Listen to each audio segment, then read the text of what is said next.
Have you ever brought up a safety concern and felt like upper management just brushed it off?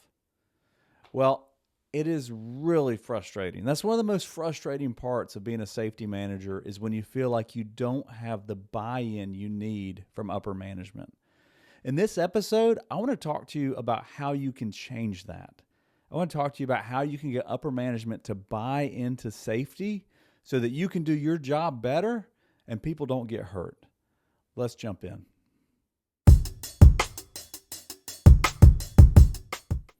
Well, hey friend, this is David Sawyer. I'm a safety coach. I help busy managers prevent accidents and avoid OSHA. And in this episode, we're going to be talking about what you can do to get upper management to buy into safety so that they understand the importance and they really take ownership over the safety programs and safety training. Now, before I jump into the content, I want to tell you, go to my website and access a free OSHA audit checklist. If OSHA were to knock on your door today, would you be prepared? Do you feel comfortable with your training of your management team to be able to go through an OSHA audit unscathed? Well, this checklist is a great starting place. This is a free checklist. You simply go to my website, helpwithosha.com. You can access the checklist, and it will help you prepare your team for an unexpected OSHA visit.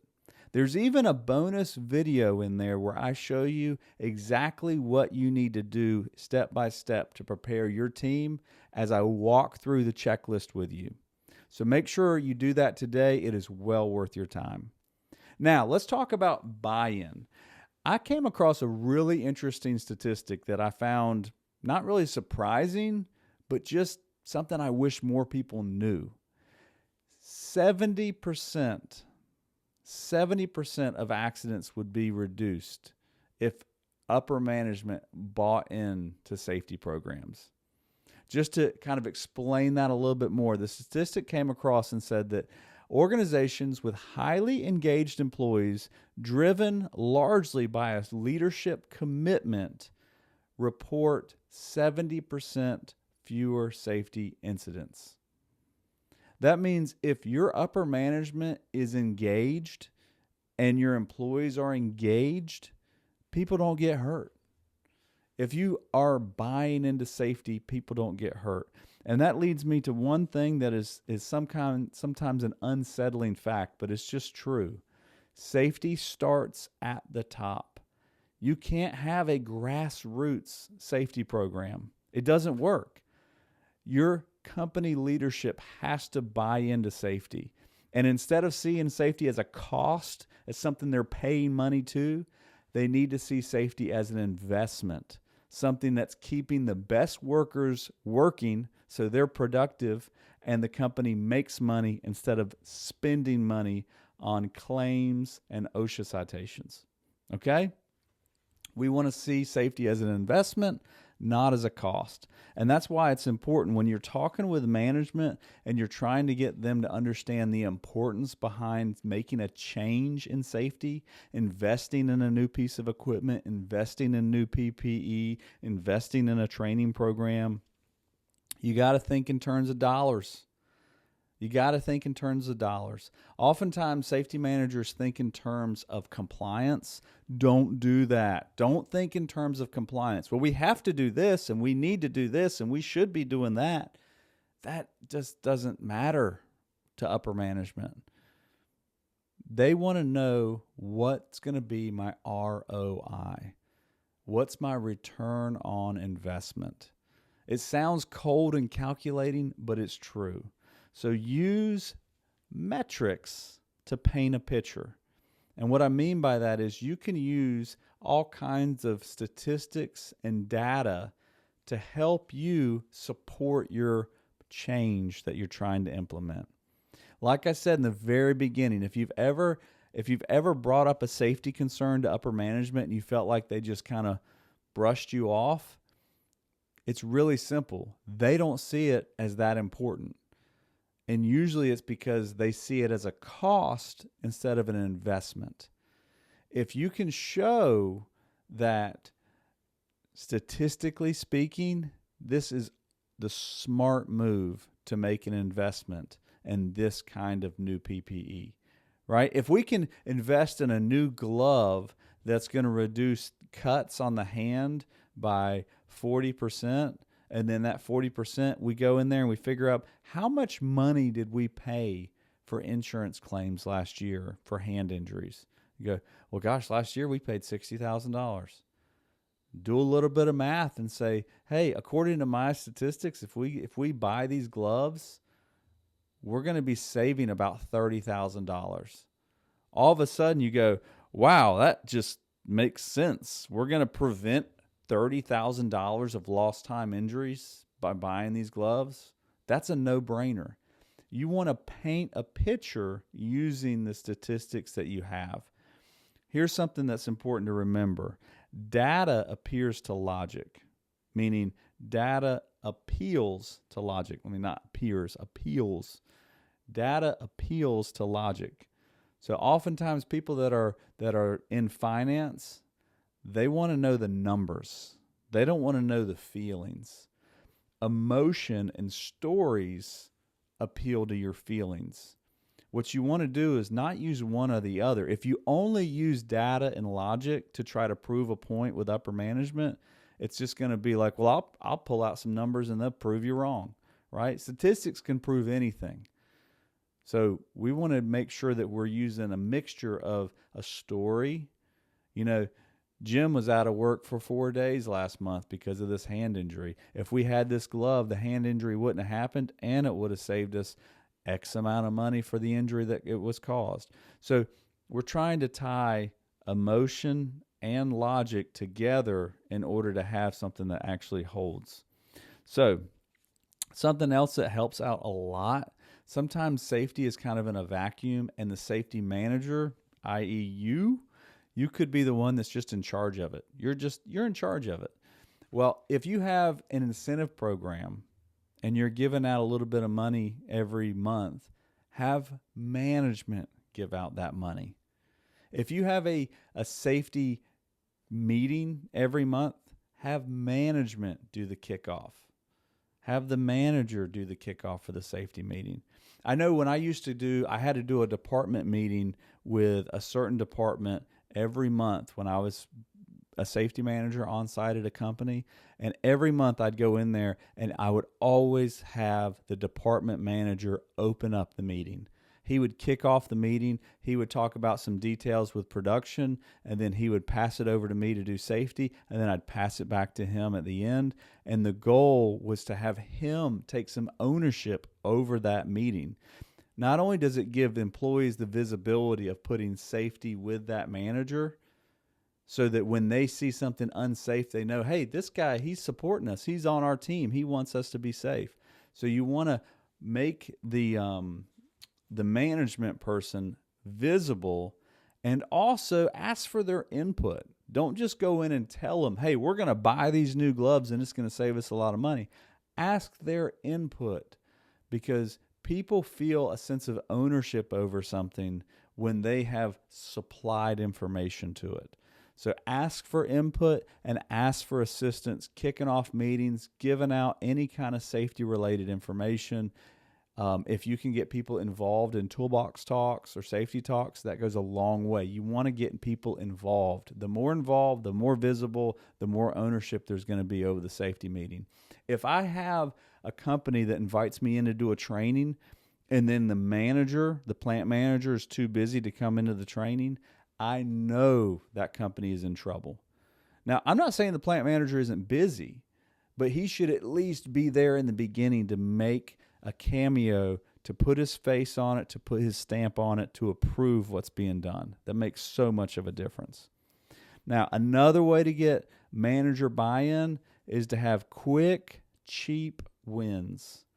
Quick, cheap wins. So you can't go in and start asking for something that's going to cost $100,000. If you want to get managers to buy in, start with things that are small and visible. Signage is a great way to get started. Buy some safety banners, buy some bulletin boards, buy some TVs to stick up, PowerPoint shows that are what's the word? They're going around and around and around, and they're cycling through safety information. So get visibility. That's a very inexpensive way to get people to buy into safety. It kind of is a way to get them to absorb the information when they're walking to the time clock, when they're walking through the parking lot. Put some signage out there so they understand, hey, this is a key thing. It's very inexpensive, and it's a great way to get the most impact out of the money you spend. So quick wins are important. And then the last thing is, Rome wasn't built in a day. Lots of times people don't put a safety program in place until after an accident happens. So it's pretty rare that I come across a company that has a great safety management program and they haven't ever had an accident. Usually it goes hand in hand. I hate to say it, but it's true. So it's important to stay persistent and professional. Stay persistent and professional. The best way I can explain this, don't get frustrated. Don't get frustrated. Don't measure where you are now to where you want to be 5 years from now. It's important to have that vision of a goal, but if you are constantly going, we're not there yet, we're not there yet, we're not there yet, you are going to get really frustrated. Measure from where you were a month ago. Measure from where you were 60 days ago, 90 days ago, a year ago. You want to measure your progress by your gains, not by the gap to where you want to be. I could go on a long conversation about this. There's a wonderful book out there called The Gap and the Gain, but it's all about measuring success by the gains that you've made from who you were in the past to where you are now. So measuring things like, do we have consistent safety training? Do we have a safety committee? Do we have written programs? Do we have consistent inspections? Measuring that by where you've come from is a great way, and it points you in the direction of where you want to go. So stay persistent and stay professional. Don't get frustrated. Don't get angry. Don't take it personally. The truth is, I don't know if I've ever met a manager that didn't care about their employees. I think I've met a lot of managers that care about their employees. Like more than 99% care about their employees. The problem is when they brush off the safety concern, it's because they haven't connected it. They don't see it as a real threat. They don't see it as a real hazard. So our job in safety is to make sure that we present it in a way that makes them realize, I need to take action on this. I need to take action on this. And then we take their input, we get their buy-in, we make them visible. That's how we get upper management to buy in. It doesn't happen overnight, but the small wins build credibility. Credibility builds trust. Trust builds respect. And before you know it, you go, man, look where we were 4 years ago. Look where we are now. It's incredible the improvements that can be made. But I just want to go back. This is why it's so incredibly important. Safety starts at the top. You have to get buy-in. So this is one of the most critical things you can do as a safety manager. Take time today to think about how you can get management to buy in to your goals when it comes to safety. Because they shouldn't just be your goals. They should be their goals. And you have to align them to a company mission statement or a company vision statement so they know, hey, this is a company where we want to have, we want to meet our customer targets, and we have to have employees working every day to do that. So we can't have any lost time accidents. So we're trying to tie these things together to the company goals. I hope this has been helpful. If you found this video beneficial, please like and subscribe, do all that good stuff. But also, I wanted to let you know I have a great resource. You can apply to join my stress-free safety coaching community.